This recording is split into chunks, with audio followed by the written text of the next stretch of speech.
এই উম্মত তো এক নেকি দিয়া জান্নাতে যাবে। কয় নেকি দিয়া? একটা নেকি দিয়া জান্নাতে যাবে এই উম্মত।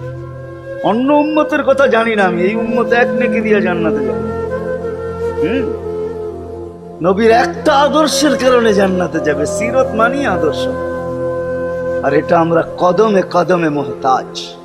কেননা এই ছোট জীবনটা যদি গ্রহণযোগ্যতা পর্যন্ত পৌঁছাইতে হয় আল্লাহর কাছে, চাই নারী হই, চাই যুবক হই, চাই বৃদ্ধ হই, যেই মানুষই হই না কেন, যেখানেরই হই না কেন, যেই বাসারই হই না কেন, যেই বর্ণেরই হই না কেন, যেই পেশারই হই না কেন, যেই সোসাইটিরই হই না কেন, এই জীবনটাকে যদি গ্রহণযোগ্যতা পর্যন্ত পৌঁছাইতে হয় কার কাছে? দুনিয়া আলাদের কাছে না, মালিকের কাছে, যিনি এক ফোঁটা পানির থেকে অস্তিত্ব দিছেন, যার কাছে আবার আমাদেরকে ফিরা যেতে হবে।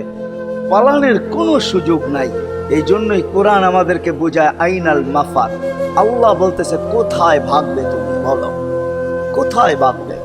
কবির কথাই সত্য, যদিও নাকি পালাও তুমি আকাশেতে লাগিয়ে সিঁড়ি, সিঁড়ি লাগাও যদি আকাশে চলে যাও, তো আল্লাহ বলে তোমার বাগার কোনো সুযোগ নাই।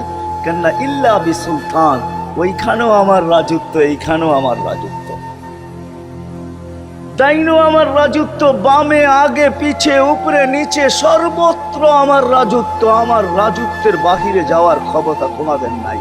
দ্বিতীয় কথা এটো, আইনা আনা মাআকুম আইনা মা কুনতুম, যেখানে যাবে ওইখানে আমি সঙ্গে থাকবো। আমাকে দূর করতে পারবে না।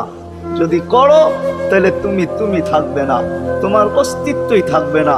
কেন আমাদের ভিতরে আল্লাহ নাই বটে, কিন্তু আল্লাহর একটা পাওয়ার